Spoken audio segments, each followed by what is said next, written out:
Halo guys, balik lagi di channel AWS Movie. Di video kali ini, gua akan ngebahas sebuah alur cerita film. Film ini sebenarnya rekomendasi dari gua sendiri sih. Ya, asal kalian tahu, channel ini baru gua bangun dan gua akan fokus untuk ngebahas alur cerita film dari rekomendasi kalian semua. Jadi, gua di sini akan meringkas sebuah alur cerita film buat nemenin waktu santai kalian yang masih jadi beban keluarga. Di sini gua untuk pertama kalinya akan nge-review alur cerita film yang berjudul The Human Centipede 2009. Pasti kalian semua para pecinta horror thriller tahu dengan film ini. Film ini menceritakan seorang mantan dokter bedah yang terobsesi dengan penemuan gilanya. Sebelum ke alur ceritanya, siapin kopi, udut, dan cemilan kalian agar lebih makcoy lagi. Jika udah, bagi kalian yang suka dengan channel ini, jangan lupa subscribe aja ya, agar kalian nggak ketinggalan video-video terbaru dari AWS Movie.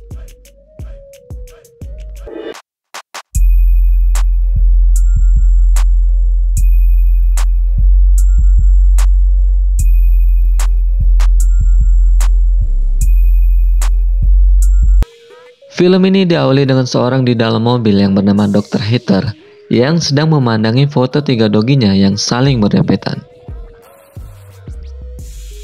Tak lama kemudian, datanglah sebuah truk Mang Jono di belakang mobil dokter tersebut.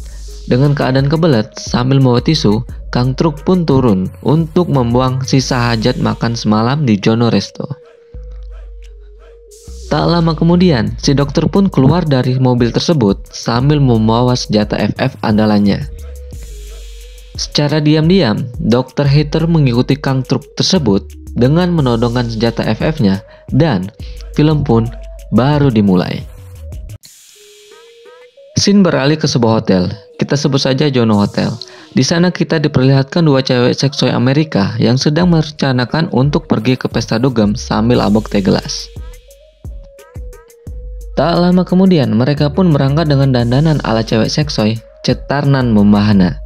Di dalam perjalanan, mereka pun tersesat dan memutuskan untuk putar balik. Lalu, tiba-tiba,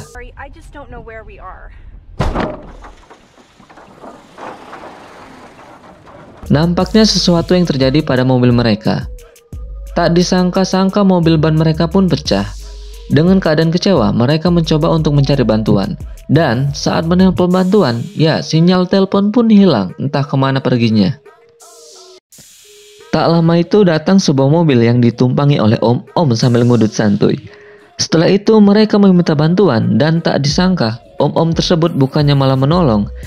Si om pun malah mengajak adu gabrut sama Trisome. Dengan keadaan takut dan panik, mereka menutup kaca mobil tersebut dan menghiraukan om-om yang pergi meninggalkan mereka. Tak lama itu, mereka memutuskan untuk jalan kaki ke tengah hutan sambil adu bacot yang saling menyalahkan. Di tengah adu bacot tersebut, lalu tiba-tiba Jenny, look. I think it's a house, I swear. It's a light or something. Come on, let's go. Lindsay pun melihat sebuah cahaya dan ternyata itu adalah sebuah rumah hingga mereka pun mendekati rumah tersebut. Sesampainya di rumah tersebut dengan keadaan basah kuyup, mereka mencoba untuk mencari seseorang dengan cara menggedor setiap pintu di jendela. Tak lama kemudian muncullah seorang laki-laki yang bernama Heather dengan tatapan ala psikopatnya dan mempersilahkan mereka untuk masuk ke dalam rumah. Setelah masuk, mereka meminta bantuan kepada dokter tersebut. Lalu, dokter tersebut menawarkan segelas air putih untuk mereka.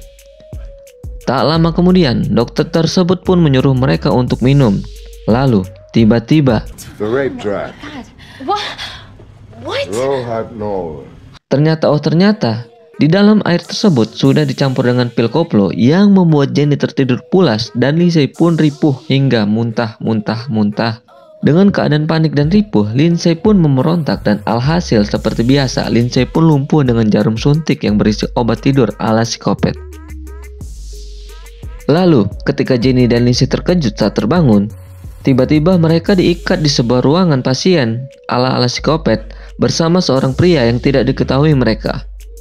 Dan ternyata pria tersebut adalah Kang sopir truk yang ditembak hater tadi siang. Mereka berdua pun berteriak dengan teriakan khas minta tolong. Hater pun menghampiri sopir truk tersebut dan mengatakan bahwa dia tidak pantas untuk jadi kelinci percobaannya. Lalu, hater pun membunuhnya menggunakan cairan racun yang dimasukkan di selang infus Kang truk tersebut. Mereka yang melihat pun sontak memberontak ketakutan, namun hater tidak peduli dengan pemberontakan tersebut dan malah fokus untuk mengubur mayat Kang truk tadi. Beberapa jam kemudian, hater pun pergi dan mencari mangsa lagi untuk mengganti Kang sopir tadi yang modar. Akhirnya, hater mendapatkan mangsa lelaki turis Jepang yang bernama Katsuro. Lalu, hater pun di sini siap untuk menjelaskan kehidupannya dan sebuah penelitian gilanya terhadap mereka bertiga. Di sini hater menjelaskan akan mengoperasi dan menghubungkan mereka dalam satu sistem pencernaan. Mendengar hal tersebut, Jenny dan Lindsay semakin ripuh seedan-edannya. Sementara, si Katsuro pun terus memberontak. Hater juga menjelaskan bahwa dirinya adalah seorang mantan dokter bedah yang paling terkenal di dunia dan dia juga bisa memisahkan orang kembar siam. Akan tetapi, yang paling dia inginkan adalah membuat makhluk baru dengan cara menjelajahi manusia secara bersamaan, seperti yang ia lakukan kepada 3 doginya. Hater menjelaskan secara rinci tentang operasi yang dia lakukan. Jadi, mereka akan dihubungkan dari mulut ke jubur hingga mereka bisa berbagi dalam satu sistem pencernaan tunggal. Karena tidak mau menderita, Lindsay pun mencoba untuk kabur. Namun, dia terjebak di sebuah kamar. Menyadari Lindsay berada di sebuah kamar, hater pun memecahkan kaca kamar tersebut. Setelah itu, Lindsay terus ngabret seedan-edannya hingga dia terjatuh di dalam kolam renang. Ketika hater akan menembak kepala Lindsay, tiba-tiba karena tidak membayar listrik bulanan dan akhirnya listrik rumah hater pun padam. Dan kemudian hater memilih untuk membayar listrik tersebut ke Kang PLN. Mengambil kesempatan itu, Lindsay pun mencoba untuk kabur dengan membawa Jenny. Lalu, tiba-tiba Lindsay pun tertembak senjata FF bius milik hater hingga Lindsay pingsan dan aksi kabur pun gagal. Karena Lindsay berani untuk melarikan diri, hater pun memutuskan untuk menempatkannya di bagian tengah, di mana itu adalah bagian yang paling menyakitkan. Hater pun membius para korbannya dan mulai untuk melakukan proyek gilanya tersebut dengan alat-alat khas dokter psikopat. Hater memilih Katsuro untuk bagian kepala kelabangnya. Hater mulai mengoperasi bokong Katsuro dan Lindsay serta mencabut gigi-gigi Lindsay dan Jenny satu persatu. Lindsay dan Jenny akan dijahit mulutnya ke bagian orang yang ada di depannya. Hater juga akan mengoperasi lutut korbannya untuk mencegah kelenturan sendi di bagian lutut sehingga korbannya sulit untuk menggerakkan kakinya sendiri. Tak lama kemudian, hater pun merasa cukup dengan operasinya dan membangunkan ketiga korbannya. Mereka bertiga merasa kesakitan, namun hater yang mempunyai jiwa dokter psikopat merasa bangga dan memotret mereka bertiga. Kemudian, hater pun mengurung mereka di sebuah ruangan sel yang amat kecil. Katsuro yang masih berbicara terus memberontak dan berteriak. Tak lama kemudian, pagi pun tiba.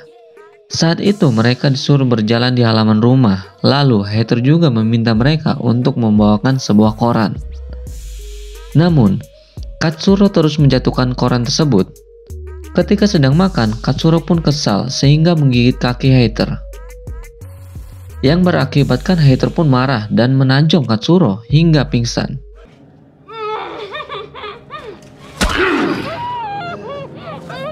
Setelah Katsuro sadar, dia pun meminta maaf kepada Lindsay karena dia akan membuang air besar. Dan mau tidak mau, Lindsay pun harus menelannya. Melihat kejadian tersebut, hater pun sangat gembira. Hater terus melatih dan menguasai kelabangnya. Mereka diperlakukan layaknya hewan peliharaan. Lama-kelamaan, hater pun semakin kesal dengan manusia kelabangnya karena tidak bisa tidur akibat teriakan dari Katsuro. Kemudian, dia mengecek manusia kelabangnya dan dia menemukan Jenny yang lagi sekarat. Bahkan, jahitan di mulut Jenny mengeluarkan nanah. Tak lama kemudian, hater mendapatkan telepon dari seorang polisi dan ternyata polisi tersebut sedang mencari turis-turis yang hilang. Polisi tersebut mencurigai hater sebagai pelakunya. Tak lama kemudian, polisi tersebut seketika sudah berada di depan rumahnya. Hater pun mulai panik sehingga dia berlari ke atas untuk menemui polisi tersebut. Karena tidak mau terungkap, hater memilih kedua polisi tersebut untuk menjadi sambungan kelabangnya yang akan menggantikan si Jenny yang mulai sekarat. Seperti biasa, jiwa psikopat hater menawarkan minum yang berisikan pil koplo kepada kedua polisi tersebut. Kemudian, hater meninggalkan mereka untuk mengecek manusia kelabangnya dan memerintahkan mereka untuk tidak bersuara. Setelah hater keluar dari sana, Katsuro pun merencanakan sesuatu. Seusai minum, kedua polisi itu menginterogasi kepada hater beberapa pertanyaan. Mereka mulai curiga ketika hater berbicara kasar saat ditanyai soal turis-turis yang hilang. Polisi tersebut mengetahui ruang bawah tanah hater dan mereka meminta hater untuk mengantarkannya. Hater yang ketakutan akhirnya mengancam akan melaporkan mereka balik ke polisi karena polisi tersebut tidak mempunyai surat penggeledahan rumah. Lalu, para polisi tersebut itu pun meninggalkan rumah hater. Ketika hater kembali ke ruangan penyekapan, dia pun terkejut karena manusia kelabangnya menghilang. Saat hater lengah, Katsuro pun menyerangnya dengan cara menusuk kakinya dengan pisau bedah. Kemudian, Katsuro pun kembali menusuk lututnya hingga terjatuh. Lalu, Katsuro pun menggigit telinga hater hingga putus dan hater pun jatuh pingsan. Mereka pun mulai menaikin tangga untuk melarikan diri. Kemudian, Lindsay pun menunjukkan jalan kabur dari sana. Namun, ternyata jalan tersebut sudah tertutup. Upaya mereka untuk melarikan diri pun gagal setelah hater bangun dari pingsannya. Sehingga mereka pun terjebak di ruangan tersebut. Katsuro mencoba untuk memecahkan kaca, namun sedikit susah. Sehingga dia mulai menyerah dan pasrah dengan kedatangan hater. Katsuro pun menghampiri hater dan mengaku bahwa dirinya pantas menerima siksaan itu karena dia telah menyiksa keluarganya sendiri. Kemudian, Katsuro pun memilih untuk bunuh diri dan para wanita yang di belakangnya pun menangis. Hater pun kembali didatangi polisi yang membawa surat izin penggeledahan rumah. Para polisi itu pun masuk dengan paksa karena tidak ada yang membukakan pintu. Mereka berdua mulai berpencar untuk menggeledah isi rumah hater. Cranch menemukan pisau bedah yang berlumuran darah di ruangan bawah tanah. Kemudian, setelah ditelusuri, dia pun menemukan 3 korban hater. Di sisi lain, Fowler sangat lengah sehingga kakinya disayat oleh hater dan hater juga menembaknya. Cranch yang mendengar suara tembakan langsung ngabrit menuju rekannya tersebut. Setelah mendapatkan Fowler yang mati, dia pun ditembak oleh hater. Dengan tenaga yang tersisa, Cranch pun berhasil mengheadshot kepala hater hingga dia tewas. Dan Cranch sendiri juga mati akibat tembakan dari hater. Sementara itu, Lindsay menangis karena dia menyadari bahwa Jenny sudah dalam keadaan sekarat dan Lindsay juga melihat detik-detik kematian temannya tersebut dari cermin di hadapannya. Lindsay sangat sedih ketika dia terperangkap oleh mayat temannya dan mayat lainnya termasuk mayat hater. Bahkan, hingga akhir film, nasib Lindsay pun tidak diketahui. Dan, film pun berakhir. Nah, itu tadi adalah alur cerita film yang berjudul The Human Centipede. Bagaimana? Sangat menjijikan bukan? Kelakuan mantan dokter dengan penelitiannya tersebut membuat 3 korbannya sangat tersiksa, hingga sampai akhirnya dokter psikopat KW pun modar di headshot polisi. Ya, begitulah sifat psikopat, kalau nggak tersiksa bukan psikopat namanya. Dan di akhir film kita diperlihatkan bahwa si Lindsay masih tetap bertahan. Bagaimana nasib Lindsay nanti? IMDb untuk film ini adalah 4,4. Dan menurut gua cocok untuk diberi 5,0. Karena ceritanya unik dengan kegilaan dokter bedah dan penemuan anehnya. Sebenarnya film ini masih ada kelanjutannya. Jika kalian pengen gua ngebuat alur cerita film keduanya, silahkan tulis di kolom komentar. Mungkin segini aja pembahasan film The Human Centipede 2009. Jangan lupa like, share, dan subscribe agar nggak ketinggalan video-video terbaru dari AWS Movie. Thanks for watching and see you next video. Dadah.